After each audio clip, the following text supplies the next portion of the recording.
Excellent. All right. Well, we can go ahead and get started. And Wendy and I are going to go back and forth. We have some questions, but we want everyone just to feel like this is very interactive. So ask questions, jump in, very conversational.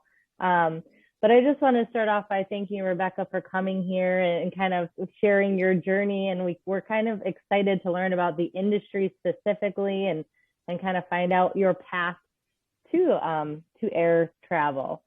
So I know you were a MBA, MS sport dual while you were here, and I thought we could just understand more kind of about your background and kind of how you got to Eisenberg and your career journey. Well, I think the word I would use to describe my journey, and not just to Eisenberg, but even since Eisenberg, really is an accident, which is probably not the best sales pitch really for anything, but I had originally intended to be a veterinarian. That was the plan. And I changed my mind during my senior year at uni, which is a heck of a time to decide you don't want to go to vet school and not have a second plan. And I definitely did not have a second plan.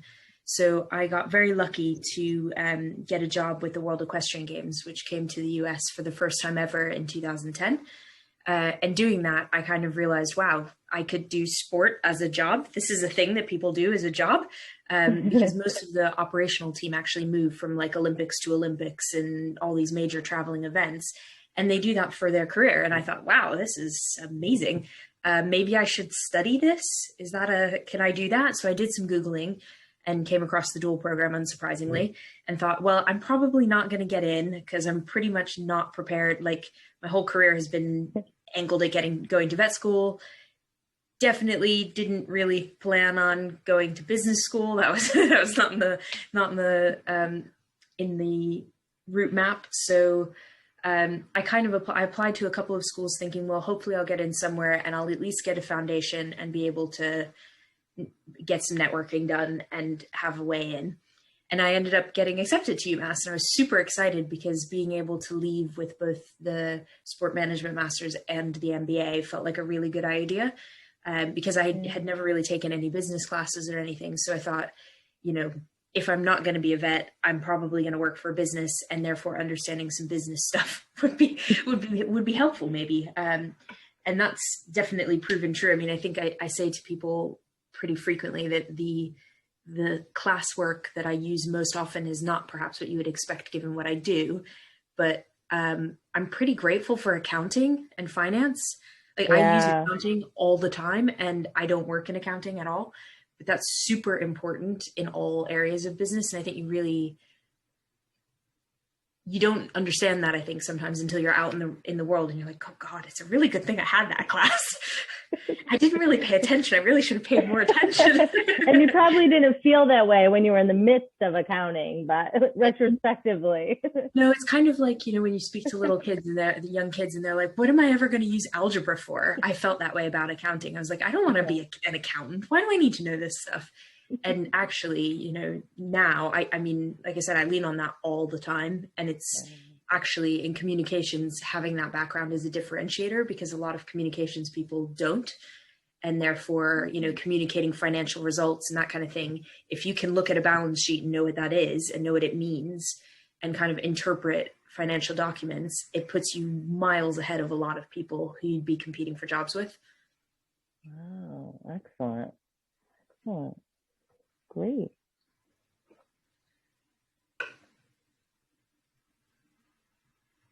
Okay, so how you and I, Rebecca, hi, first of all, you and I have spoken about your journey, but I know for the benefit of everyone who hasn't gotten to hear about it, you went to the UK for, I believe it was like your dream job, right? But that didn't work out. So how did you find hybrid air vehicles? And I mean, I know a little bit of background, but I think it's a great story. So would you mind telling that to the group? Sure. So when I finished in 2013 at UMass, I had the option to kind of stay in the US, and my area of focus was motorsport. That's the sport that I chose. And so I thought really the motorsport I was most passionate about was Formula One. and also sports car racing. So for me, if I wanted to do that, I thought, really, Formula One isn't an American thing. I need to be in Europe to do that. Speaking of Formula One, my goodness. Motor pretty good timing. Yeah, so I decided that if I stayed in the US, I was probably going to end up married with 2.4 kids and a picket fence and a minivan and a dog and never having tried Formula One. So the option to move to the UK and give it a try seemed like a good one to take. And I'm very lucky that I have a family who tolerate my insanity pretty nicely. And when I said, hi, can I go to England and try and get a job? They were like, okay, sure. So I moved to the UK. I set myself a couple of months to try and network and secure a job. And I totally failed. I did lots of networking. I was good at that, but I didn't get any job offers. But unfortunately, in that time, I had made some personal connections here and decided that I wanted to try and live here and figure out a way to live here. So I ended up doing lots of different things. I've worked in a number of sectors. I worked for a startup in grocery retail. They do some really cool things. They take grocery retail point of sale data and flow it back through the whole logistics chain, right back to the FMCG company that it comes from. And then they visualize that data so that companies can actually see where their stock is, what it's doing, how promotions are working, how it's selling based on its location of store, all that kind of stuff. And so that was really interesting. It's a sector I knew nothing about. So I gave it a try. And then I moved into healthcare and I worked in healthcare for a while. And then I was made redundant, which is always really awful. But I don't know if you can hear, it's like really loud today. I don't even live in a big city. I don't know what's going on. But yeah, so I was made redundant and kind of did not know what to do with myself and got to a point where I needed to have a job that wasn't just applying for jobs. And so I went back actually to the Formula One networking I had done.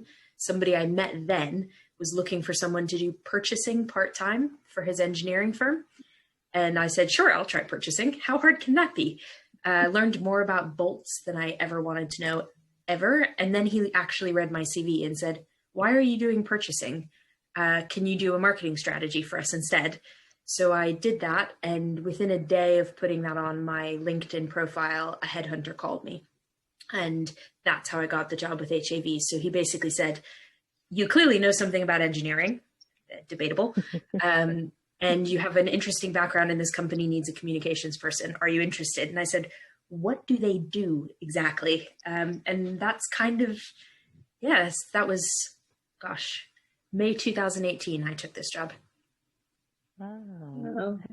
Oh, that's a great story. You said that you failed a lot. And one of the things that we talk about is reframing how we feel about failure. Sorry about the vacuum. And how they shape our decisions and our actions moving forward. Do you want to speak to like if you've had any one grand failure that was very that was influential in your life, and how maybe you take that energy to the business of startup? Gosh, I don't know that I could pick one, to be fair. There have been a few catastrophic failures in my life. I think if you were to ask my mom, she would probably say that and she would definitely not call it a failure, but the biggest trauma was deciding not to go to vet school because I'd wanted to be a veterinarian since I was 9. I mean, it was literally the only job I ever wanted to have. And when you spend your entire life like blinkered focused on one thing, and then you decide, at least to the outside world, all of a sudden that you don't want to do that thing. And obviously I had thought about it before I told my family I wasn't going to apply for vet school, but we'd visited vet schools. I had actually transferred university to make sure that I was getting the prereqs. Like it was, my entire universe was focused on that. And to go from that to, well, I'm not going to do that, but I can't tell you what it is I am going to do because I haven't decided. That was in some ways still is like quite a traumatic thing. And not just for me, but for everyone around me. It was part of my personality, oh yeah, Becca's going to be a vet. That's what's going to happen. And then suddenly it wasn't that. And you have to create a whole new frame of reference. I don't know that that one necessarily prepared me for thinking about startup and like that evolution, but it did kind of solidify my commitment to finding an open door, which I think is really important in startups, and particularly in the scale up environment where change happens sometimes really slowly and sometimes like so fast you can't even really realize that what you just you feel like you're running down a hill, and you know that feeling of like the hill is just sucking you down and you are barely staying upright. That's kind of what scaling sometimes feels like. And I think being willing to take the plan you thought you had and say, okay, well, there's a door over there that's opening now. I'm going to just go through it and figure out whether it's right or wrong once we get there. Being willing to do that, I think, is important. It's definitely not for all businesses, I think, because it can be risky, but when you're in a business that's trying to grow fast, you've got to be willing to go through the wrong door occasionally and then be like, oh, try the other one. And that's okay. But I think kind of personally as well, getting divorced was really awful. And the upheaval in your life when you've moved to a foreign country was awful. And you don't even really like, these are things that everybody would look at and say, yeah, that's really hard.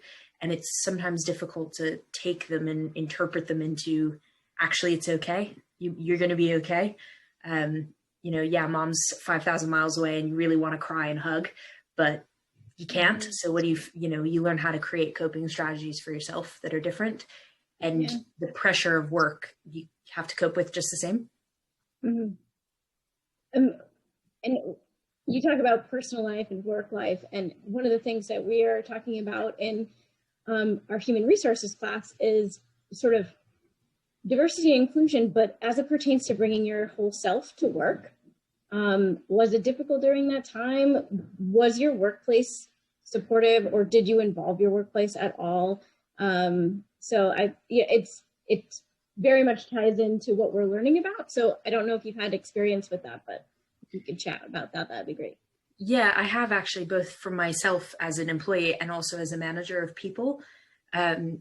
So when I separated from my ex-husband, I couldn't not bring that to work. I was an emotional wreck. It was not a pleasant separation either. So it happened very quickly. So I think the very first day that I came into the office, I walked into the office, huge open plan office, and just burst into tears. And my boss just walked down and took me out into the car park and was like, I think you should go home. And not in a, like, you're disrupting us sort of way, but in a, can you please look after yourself kind of way. And I was very lucky. She was very supportive, and I was able to take whatever time I needed. I think in my experience, most bosses I've had have been that way. Where if certainly something significant happens in your life, if you're willing to share with them that something's going on, even if you're not honest about what it is, if you just say, look, I'm having a really, really hard time right now, I think most managers, certainly good managers, will say, okay, because you're not going to do good work, right? You're not effective to me as an employee if you're half elsewhere. And especially like when you have staff with kids or other caring responsibilities, somebody might not want to tell you that something's really seriously wrong with their kid or their grandparent or whatever, but they'll come into work and you'll feel like they're not themselves. And sometimes you have to take the step that says, you go home, you don't be here today. Yeah. But then equally, I have a good friend who went through a similar situation, and for her, work was safe. So she wanted to be in the office, to be away from all the stuff that was going on in her personal life. And you kind of have to find a way to work around that too. But bringing your whole self to work is kind of it's a really hard one, because I think it's important to bring your true self to work, but I don't think you should necessarily bring all of yourself to work. I think there is a line. That's fair. Mm-hmm. And being authentic. I think we talk about being authentic in the workplace, and it's really important to be authentic, but you also have to recognize that you're working as part of a team. So if your authentic self is cursing all of the time and shouting at people, perhaps tone that down from 100% to 80% in respect for everybody else and what they're like. And I think it's important to recognize both sides of that coin, because otherwise you get 5 people in a team who are 100% different from each other. And then you're trying to manage that without any core of similarity. And I think that core of similarity is what makes a team function. Yeah. Yeah. No, I love having people with different energies and levels of energy. And and especially in the startup, I think, I don't know how big is HAV now? We're about 60 now. At our biggest, we were in 2017, like 115 or something. And if all goes according to plan, we'll be, well, this time next year, we'll probably be about 200. So big growth, very quickly growth. Yeah. Well, do you want to get into talking about HAV? Because I know that a lot of people like have some questions about, like what it is, and let's talk about electric air vehicles and luxury air vehicles, and do you have a model, and can we sign up to ride it? Or, I mean, like, just the basic. Yeah, HAV is a really unusual business in lots of ways. And I mean, I could probably go on for several hours about how unusual it is as an organization. But aerospace as a sector is very set in its ways. And it's dominated by a couple of really big brands, which you have heard of, the Boeings and Airbuses of the world. There are a number of other ones that you may or may not have heard of, depending on how nerdy you are about aircraft. But really, aerospace is dominated by some really, really big players who've been around for a long time. It's a heavily regulated sector. Obviously, safety is important. So as a result, the barriers to entry are quite high. That is changing. So we see a lot more startups and scale-ups in aerospace now than we did even 5 years ago, but definitely more than 10 years ago. So you've got all of those eVTOL air taxi companies springing up out of nowhere, and there are loads and loads of them. The vast majority of them will fail. Relatively few of them will be able to successfully build and flight test and certify an aircraft for passenger use, because that's a skill, and not all of them will be able to do it, unfortunately, and it's very expensive, so that not everybody will be able to fund those programs. But HAV itself has actually, in its current guise, it's been around since 2007, and then it's kind of grown from a series of businesses that came before, and the technology has existed for, 20-ish years, something like that. And yeah, what we do is kind of unusual. We have taken the very best pieces of the blimps, like the Goodyear blimp type technology. We've taken the very best parts of that technology, and we've said, well, there are lots of problems that those aircraft have. Let's solve the problems and try and keep the good bits. So rather than having a truly lighter than air aircraft that's floating in the air like the blimp does, our aircraft actually will sit on the ground and has to power forward through the air to generate lift like an airplane does. So in doing that, we've solved a lot of the annoyances. The blimps, one of the biggest challenges is if you want to lift stuff with lift, if you put the thing down, you then have to take on ballast. Otherwise, it has an extra lift. So if you want to lift 100 pounds of something, you need 100 pounds of lift. But if you then put the 100 pounds down, you still have 100 pounds of lift, which makes it really quite annoying to try and use. And the other problem is because you have to basically tie them to the floor, you have to have a lot of people to manage them on the ground. So they're very economically inefficient in a lot of ways. So what we've done is said, okay, well, let's get rid of those problems and see if we can make something that works. And sure enough, it does. So we've got applications in mobility. So point-to-point regional mobility, ultra low carbon. That's one of the advantages of lighter than air. You burn very little fuel. So even before we electrify the aircraft, we're 75% fewer emissions than any other aircraft currently in service. And then once we electrify, obviously, we'll be able to do that very fast. So yeah, mobility is one of our use cases. Logistics is probably the biggest use case, just carrying stuff, because we don't need a runway. So we can kind of go anywhere and drop stuff off and fly home, no problem. And then we've got the luxury travel that Wendy mentioned. So that was kind of the big splash when I first joined the business. That was one of my first big launches, was the interior of that cabin, which is, I can't afford to fly in that one. I would love to put myself on the list, but unfortunately the tickets are expensive. And then the fly to the moon expensive, like go to Mars expensive? Oh, not quite that expensive. Not quite that expensive. We do actually compare ourselves to the Virgin team, Virgin Galactic team a lot, because in a lot of ways they're doing something very similar to us. They're taking technology that's not accessible to regular people and trying to open the door to a regular person. Now, regular is relative, right? Those tickets are like 6-figure tickets. That's not going to be something that Joe Blogs down the pub can afford. And then our last use case is actually the one where we started, which was communications and surveillance. So the aircraft was originally designed for the US Army. It was originally flown in the United States as well. And that was meant to go to do surveillance in Afghanistan. So we built the first aircraft in 2011 in the US.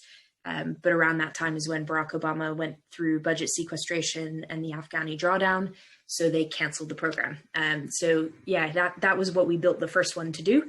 And it will still do that job. It's an extraordinary aircraft. There is nothing comparable. And the militaries we speak to all want one. They're just really slow. Military procurement is horrendous. It takes like 15 years to get anything purchased by the military. It's amazing. Wow, sounds like a state-run university. Definitely similarities, I'm sure. So we hear about, I've heard you mention maybe 3 separate vehicles right now. There's the one that does same aircraft. So we can use the same. It's actually, it's the business model that a lot of aerospace businesses use. Is they build a common core aircraft, which they then certify. And then you basically bolt on different bits to make it do different jobs. So the same is true actually with the passenger airplanes that you fly in to go on holiday. That same aircraft can be repurposed as an oil spill response aircraft. It can be repurposed for military use. Most of them are repurposed for military use. And the big difference will be, rather than seats inside, they'll cut some holes in it and bolt on sensor packages and all that kind of stuff. Flight tankers, all those kinds of things. They're basically the same aircraft you fly on, just less pretty and comfortable. So we've taken the same approach, that the aircraft itself will be the same, and we'll basically have different cabin fit outs for different jobs. Have you been up in one? I have not. We've not had one flying since I've been with the business. Oh, okay. It's the downside of development. You know, if I joined a company like Boeing, then obviously I've been in lots of Boeing airplanes. But we flew a prototype before I joined the business. Actually, I joined the business not long after we lost the prototype in an accident. And so that was the end of 2017. And so in 2018, there was quite a big reshuffle, a rejig to try and figure out where do we go from here. We'd been planning to fly this prototype, and now we don't have the prototype anymore. What do we do? So I joined kind of right at the tail end of that replanning process. And now we're moving forward to a production aircraft, so no need for another prototype. Well, I imagine you put on your fundraising hat for, at the end, when you first got there, to maybe recoup funds to build another prototype. It's always on. Okay. Well, you answered another question. I was going to say, you wear a lot of hats. You work in public policy, so you work with the government. You work doing fundraising. You're public PR. So which one are you wearing the most? Are you wearing them all at the same time? Are you wearing one more than the other? And if I missed any hats, please mention them, because there are a lot of hats, definitely. So to give you the full spectrum of what my role looks after, my title is head of communications and external affairs. That in this business also covers marketing, which is not true in all businesses. If you talk to communications people about communications versus marketing, you will fall down a rabbit hole of argument. It's very contentious whether communications reports to marketing, marketing reports to communications, who owns the strategy, which strategy matters. It's very, in my case, I don't care because I own it all, so it doesn't matter. So my department looks after marketing. We also do all of the traditional communications, so website, social, any other digital activity. We do paid advertising, we do events, we do the PR, media relations, kind of traditional PR, media relations work. We also have an outreach plan. So we do a lot of STEM education in schools. So we send our engineers to give lectures. We have people visit. We go to events where there are little kids and we bring balloons, and it's a whole quite a lot of different stuff. When we're allowed to go to events, that's actually quite a busy department, or bit of the department. And then we've also got government affairs, investor comms, and other random things. At the moment, most of my time is spent on government affairs and investor comms, as those are the most complicated pieces of the job. The regular comms kind of look after themselves to some degree. You know, once you've got a plan, it kind of bumbles along and you just sort of make interventions as you go. But kind of strategically speaking, the government affairs is the most complex. We're trying to site a production facility, and we're trying to get government funding to do that with more than one government at the same time. So it's like trying to manage like government affairs campaigns in multiple countries, and it's good and exciting, but complicated. Yeah, that sounds. I know working with any kind of government group might be a little, could be a little frustrating, just because you don't always know the how the agents need to be and what they're what they want. But you are in, is it CIPR, and are you like some you're on the STEM CIPR? Yeah, I'm the chair of the sector group. Yeah. Sector group. Okay. So what does chartered PR mean? And how could that enhance someone's degree in any way? Because I kind of looked at it briefly, and then tell us a little bit about your role outside of that and how it maybe enriches your overall experience with the world. And maybe because you need extracurriculars, right? Or things that sort of fill your cup up. So that's what I was wondering about. Yeah, so chartership's a really interesting thing. It's, as a concept, has been around for quite some time in a number of other sectors. So certainly in the UK, the popular ones are things like chartered accountants, chartered surveyors, and the concept of a royal charter is a kind of a distinctly British thing. So a chartered body is essentially a membership organization that's received royal chartership through a royal assent process. And as part of that process, you have to meet certain requirements. And then once you hold the charter, you have to continue to meet requirements to maintain that as an organization. And as far as I'm aware, there can only be one charter holder of each kind of description. So there's only one chartered body of surveyors and only one chartered body of accountants. Same with engineers. You can be a chartered engineer. And as a practitioner, becoming chartered is a marker of your commitment, both to the professionalism of your field and to ongoing professional development. So to be, and anybody can be a member of the CIPR. It's actually a global organization. We have a huge international membership, and it's basically a bunch of communications and marketing people. There is a Chartered Institute of Marketing as well. But some percentage of members don't do any CPD at all. But if you want to be chartered, you have to have completed at least 2 years of CPD to demonstrate your commitment. And then you have to, in order to maintain your chartership, you have to complete CPD every single year. And then you have to go through an assessment process. It's a full day assessment process that looks at your competencies in a couple of different areas, including leadership and ethics. So ethics is really important. I think it's one of the biggest problems facing public relations as a practice globally. And it's everything from, McKinsey getting hauled over the coals and being forced to pay lots of money over horrendously unethical practice relating to the opioid crisis, And if you haven't had a look at what has been going on there, it's remarkable. They've actually they've been fined more than they made on those programs, which is probably the first time that's happened in a PR context that I can remember. But there have been many,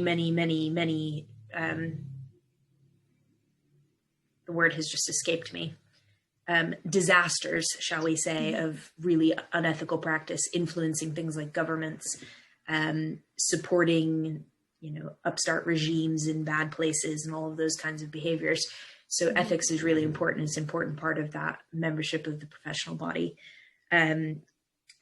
So I've been a member of the CIPR for a long time, and there are regional groups that support, depending on where you live, you can be part of a regional group to network with the people in your region, but you can also be part of a sector-based group. So for me, working in a STEM field, obviously the STEM sector group is the right one, but there's also a group for health. There's actually Marcom's group, there's lots of public affairs, lots of different groups. And the STEM sector group had kind of gone a little quiet. It's primarily volunteers who manage the group. Well, it's entirely volunteers who manage the groups. So sometimes people get busy and stuff happens. And if there's nobody there to pick it up, it kind of just goes quiet. And that happened. And I happened to be in a Christmas party with the president of the CIPR of that year. And she said, "Oh, we'll see what we can do about that." And the next thing I knew, I was the acting chair of the group and had been tasked with rejuvenating it, which I now have a whole committee of people who help me do that.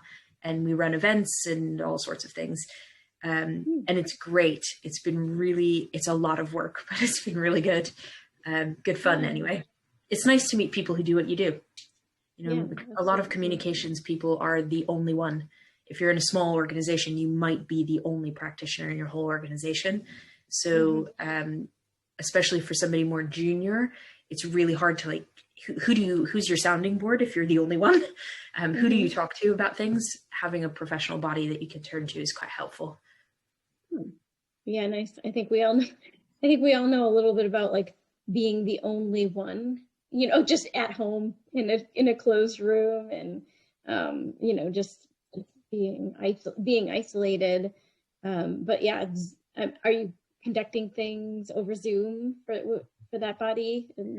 Yeah, we've actually historically we hadn't done anything at all virtually as an organization, so the transition was a surprise, I suppose. But as a result, we've actually had better member engagement than possibly we've ever had, because a lot of the kind of negativity that the industry gets is that the industry is very London centric. Unsurprisingly, I mean, it's just like Manhattan, right? You've got a center of gravity that kind of sucks everything into it, and it sort of forgets about all of the other places that exist in the world. London is definitely like that. It is a magnet, and if you aren't in London, you aren't. And it's simply not true, but that is definitely the perception. So as a result, a lot of CIPR activities were in London, and if you didn't live commutable to London, then you really didn't get to go. And all of the geographic regions would host their own stuff, but all of the headquarters stuff happened in London. So this year we've been able to open it up because now it's virtual. We've had a huge surge in international membership as a result, which is fantastic, because the more people who are chartered, the more we understand about how the quality of practice is in other places, which is really important. And the more we can all learn from each other, because each country is obviously very, very different. It's sometimes really funny to talk to people about how different, even between the US and the UK, PR is very different. Yeah, so thank you for that. And I just wanted to see if there were any questions, because we have a lot of questions, but I wanted to see if there was anybody who had questions to ask Rebecca. It can be anything. I am not shy, clearly. Well, we appreciate that, because and it's this is the day off for our MBAs, so, and it's a Zoom fatigue. You start off Monday with this much energy, And then by the time It Thursday dwindles. comes around, it's like here, you know. So Unfortunately, it doesn't get that doesn't get better when you're not when you're not studying for an MBA. It's yeah. amazing to me, actually, the transition. We didn't do work from home before COVID as an organization. We had no flexible working policy really at all. We kind of had one by specific arrangement. So most of us worked 8:15 to 5 o'clock in the office Monday through Thursday, and then we have a short day on a Friday. Now that's not how it is because we're working from home. And it's amazing how much time you have to spend on Zooms, on Teams calls. You know, we use Teams and do asynchronous communication with my team, which works really well for us, but not every bit of the business is comfortable doing that. So for some of them, you have to call, and for some of them it's Skype, and some of them it's Teams. And it's just like, you know, you have to use every service that there is, you probably will have used at some point. And you will have Skype and Teams don't talk to each other. So if you're on a Teams call, Skype doesn't necessarily know. So somebody will ring you on Skype while you're on a Teams call, and you have to like frantically make it shut up because you can hear the ringing. And it's like, you'd think after a year, you'd think we would have gotten better at this, but no, we have not. The number of meetings I'm on where somebody is stuck on mute, and so, sometimes we just don't tell them that they're on mute. It's like, you know, we'll just leave them quiet. It's okay. Yeah. It's the little joys in life, right? Those are the things, you know, we'll just leave Jimmy on mute for today. Yeah. It does make you think sometimes that you would love to be able to mute people specifically, but unfortunately that's frowned upon. So well, there is a UK TV show that I watched. I haven't seen it, but it's called Years and Years. I haven't seen like the second season of it. I don't know if it was renewed, but it was in the future and it took place in London, and you could actually like wear your filters. So like instead of the filters being cast upon your face, you can change it by like tapping your head, and you would then be like, and then identity, and in that identity took on you know, filters. So if you don't feel comfortable in your current identity, you can now classify yourself as a panda. So I mean, it was just the things of the future for me.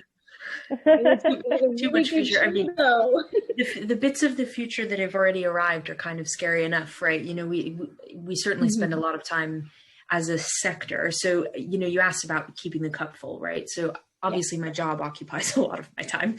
Unsurprisingly, and I am an aggressive maintainer of work-life balance because I wasn't always. And so like, I don't get email notifications to my phone. So when I'm not at my desk getting emails, I'm not interrupted, and I can look at them whenever I want, obviously. And I do regularly, but it means that if I go out for dinner, my phone's not making noise. If I go out for dinner, what planet am I living on? That sounds lovely, though. Weird. But I do spend quite a bit of time working in the industry outside of my role within the business.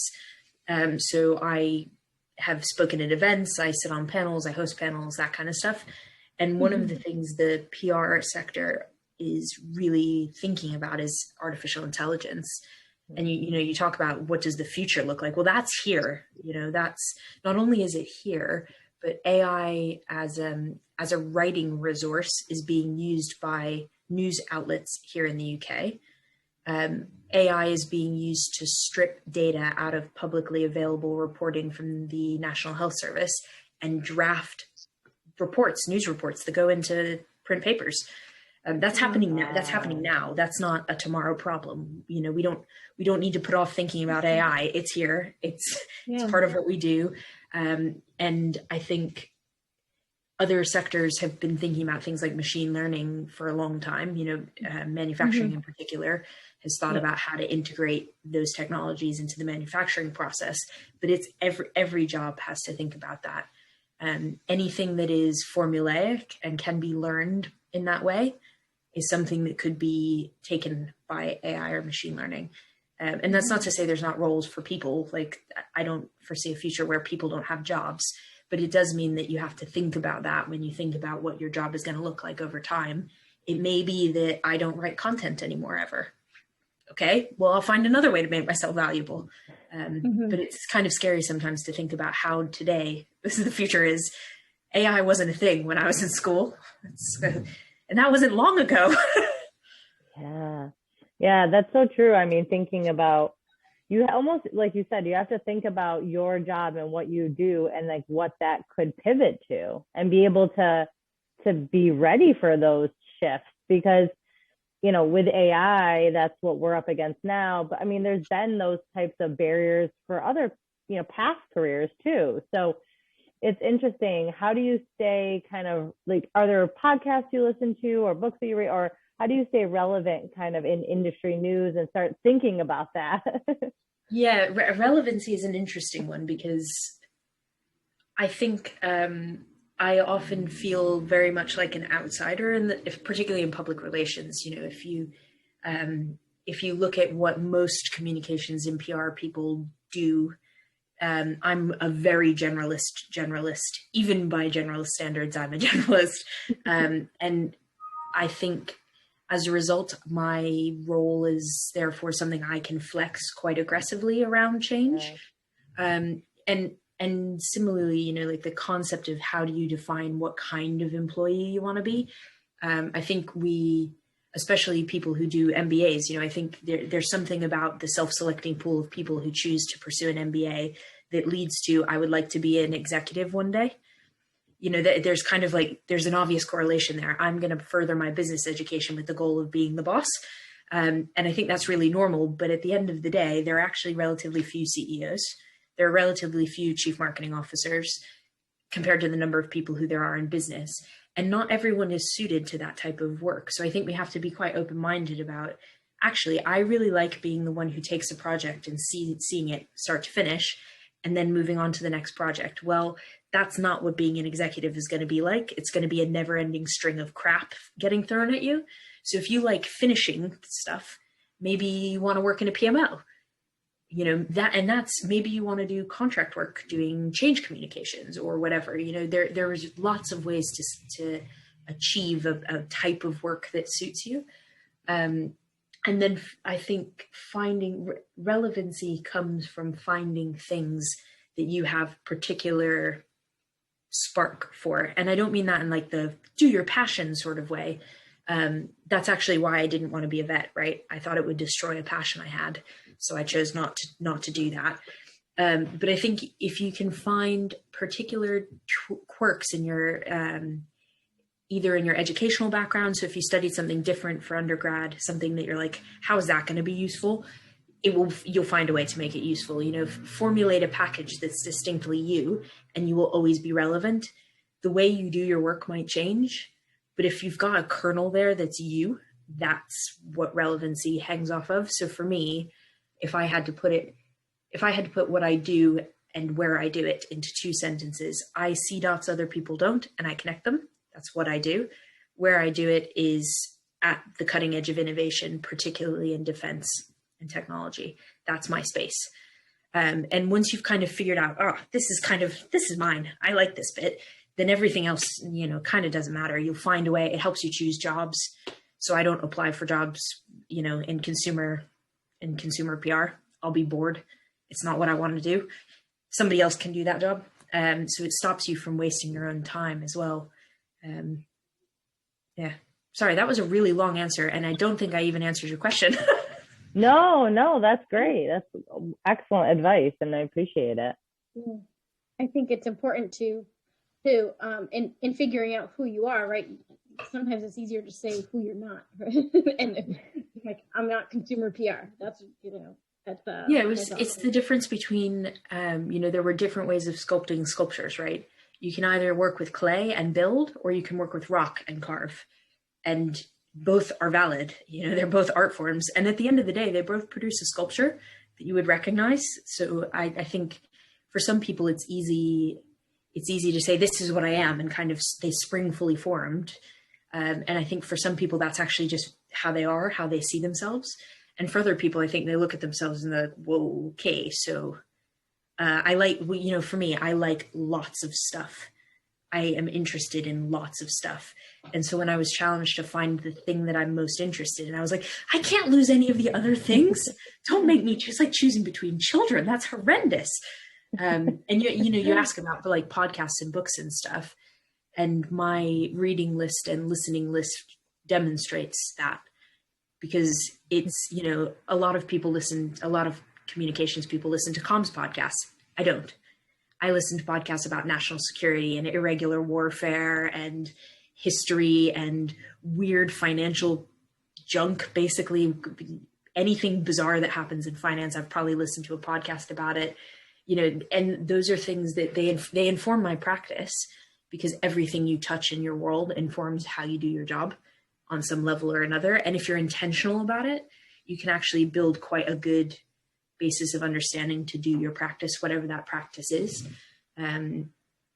But also just like, sometimes you just want to listen to stuff that's interesting, and that's totally okay. Like, you don't need to read business books to learn how to do business.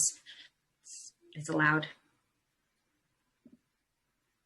Rebecca, thank you so much for joining us. I wanted to ask about going back to the different use cases, because I'm taking a class right now in humanitarian logistics, looking at a lot of like logistics for disaster relief, also the pandemic now, which is great.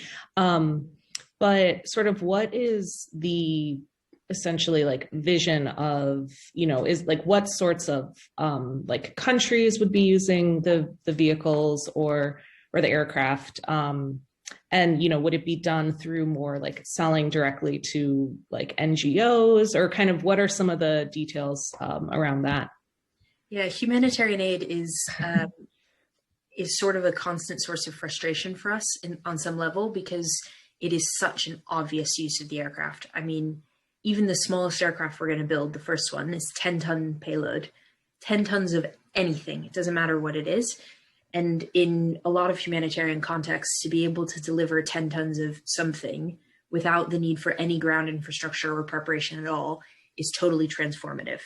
Mm-hmm. And we can fly that 10 tons over thousands of miles as well. So it's not like we can only do that for a little distance. So the need is so clear. The problem is, who the heck owns the aircraft? So if you look at a lot of particularly aircraft ownership within humanitarian aid, the aid delivery organizations are borrowing that aircraft or leasing that aircraft from some other organization. And it's not always clear who buys it. Aircraft aren't cheap. So the list price, the base price for our aircraft is $50 million. So it's not the kind of thing that your average NGO can buy. So one of our big frustrations is we've spoken to the UN World Food Program. Perfect use case for the aircraft. I mean, everybody gets it, and it's an easy sell. But then they say, well, we can't pay for it. Can you loan us one? So I think one of the biggest challenges facing not just us, but organizations that have tools to deliver aid in the future is going to be, how do we finance these things to make them available? In our case, I suspect we'll rely on very, very wealthy people who have some vision. So people who are really committed to like big money philanthropy. It's the kind of thing that they could finance and be able to deliver themselves, essentially. Not that that's a great answer. I mean, it would be much better if there was a more efficient way of doing it, but certainly through UN programs, it's just so fragmented, so complex. Stuff is subcontracted all over the place. And yeah, it's unfortunately very complicated. Yeah, I mean, that's the reality though. So no, I really appreciate hearing that. That's, yeah. We'd love to be able to make it our first use case, because being purely selfish, I mean, it's not good to be selfish about humanitarian aid, but to be business selfish about it, it'd be great if we could tell that story first. Unfortunately, we're probably going to tell a story about, $50,000 a ticket first, which is like, how do you reconcile those totally different stories in one package? Same aircraft. It's like, that's the challenge we have. Do you think that over the course of time, and with maybe investment in the supply chain, or that the cost of the aircraft could come down? Or what makes it so expensive? And do you think that cost will come down in the future? I won't say it won't, but I won't say it will either. Right. So the thing that goes into, much like any sort of product cost, you have a lot of things that you have to factor in when setting up the price of a product. Obviously, raw material cost is a huge part of that. So in the case of our aircraft, some of the materials are really expensive. The hull fabric is a custom designed multi-layer weave that's made specifically for us by one company. It's not cheap. And similarly, you've got all of your labor costs to accommodate for it and all of that, but you also have to recover the cost of the non-recurring expenditure that you've invested. So to date, to get us to where we are today, we've invested about 120 million pounds into the aircraft. Some of that has been investment, about 20% of that has been private equity investment. The other 80% has come through a combination of grants and revenue. So the US Army paid us to build the first aircraft. So obviously that was a revenue contract, but we still have about 140 million pounds to go before we'll have a type certified aircraft. And that's a cheap aircraft program. Like 300 million pounds end to end is a cheap aircraft program. Development cost is super, super high. So I think, and depending on the aircraft, sometimes you get economies of scale, so you can manufacture lots of them. And most of the time, I think in aviation, you just end up getting more margin. You don't reduce the price over time. You just earn more. In our case, we'll be producing probably 12 aircraft a year. So we will not be able to achieve some of those same, we'll get some, I mean, you always get some, your supply chain gets more efficient over time and blah, blah, blah. You get some new technologies to make things more streamlined or whatever it is. But if you're only making 12 a year, it's not like burning through widgets. Right. Yeah. It's not bolts, right? No, it is not bolts. It has lots of bolts, but it is not bolts. Yeah. And we've come full circle. That's our show, everybody. Oh gosh. I couldn't let that sit there. I had to go. It is a thing though. I think, I don't think I had an appreciation for it when I was doing the MBA. And I see it all the time. It's actually a point that, it's a pet peeve of mine in communications and PR. A lot of the people who are the most outspoken and like lead the industry and are pushing the academic agenda and are leading the CPD agenda and are speaking at all the events are consumer PR people. And there's actually lots of other types of PR. It's not just consumer PR. Everybody wants to be the guy selling the PS5 or whatever it is. When Sony launched the new PlayStation, they did a great campaign where they took over the Oxford Circus Underground. And the London Underground side, right, is like a very distinctive sign. So what they did was instead of them being round, they were all the shapes from the controller. So one was a triangle, one was a square. So they did a takeover of the underground signs. I don't even want to know how much that cost them, right? It just makes me like, I don't have a lot of budget. So that just makes me feel twitchy inside, so much money. And they were already sold out when this campaign went live. So it's not like they needed to sell stuff. And of course that gets held up as like the example of communications. Well, that's one tiny piece of what public relations does. And the same is true for businesses on the whole. I think it's easy to look at Apple as an example of business, Amazon as an example of business. If you start peeling back the surface, there are so many. I mean, the diversity between a company that, even within manufacturing, something that manufactures high value, low volume versus low value, high volume, those are completely different businesses in so many ways. And I don't think you really, you don't recognize what that means until you actually are doing it. And then things like, how do we use lean manufacturing techniques? Well, it makes a huge difference if you're doing lots of something. If you're only doing a few, Rolls-Royce can afford to cut the leather for their seats by hand. That's a selling point suddenly. It's not a disadvantage like it would be for Ford. And those are two companies doing the same job. So yeah, I think it's amazing how diverse business can be. And there is definitely a space for everybody.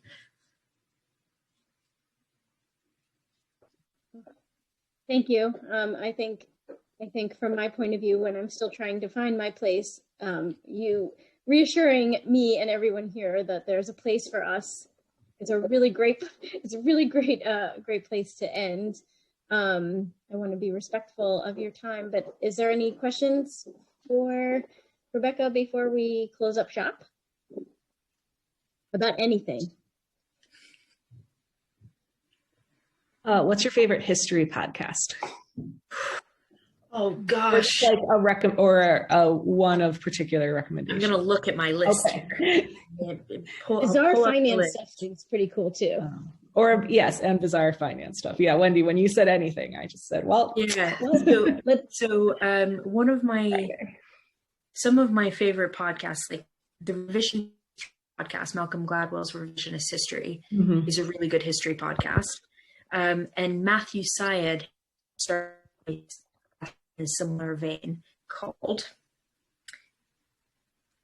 Sideways, and that's only just come out. I think we're on the 3rd episode maybe. So those are really good. I listen to a lot of podcasts about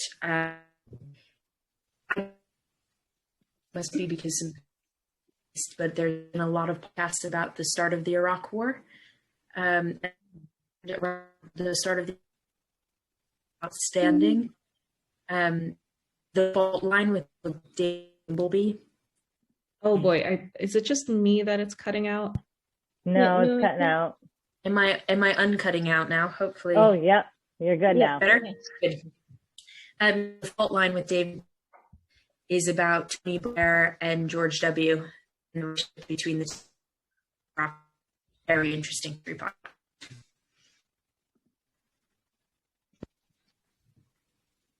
Yeah. I got Fault Line and Sideways. Oh no, we froze you. Oh no, the podcast question ruined it all. Apparently my computer knew it was 5 o'clock. Am I back? Yeah, you're back. You're back. So if I'm going to email you, and then if you can email me back the podcast too, because I got Fault Line and Sideways, but you can email me and then I'll send it off. I'll send it off to everybody. You know, it's good that it's only no. That's okay. It's telling you it's time to shut down and enjoy a weekend. Excellent. Well, thank you so much, Rebecca. You might be with us. You might be frozen. We'll check in, but we really appreciate your time and your energy and all your advice today. So thank you. Thank you, Rebecca. Thank you, everybody who came. Thank you so much. Yeah, thank you for joining us and have a good weekend. Thank you, Rebecca. Thanks, Wendy. Bye. Thank you. Bye. Thank you so much.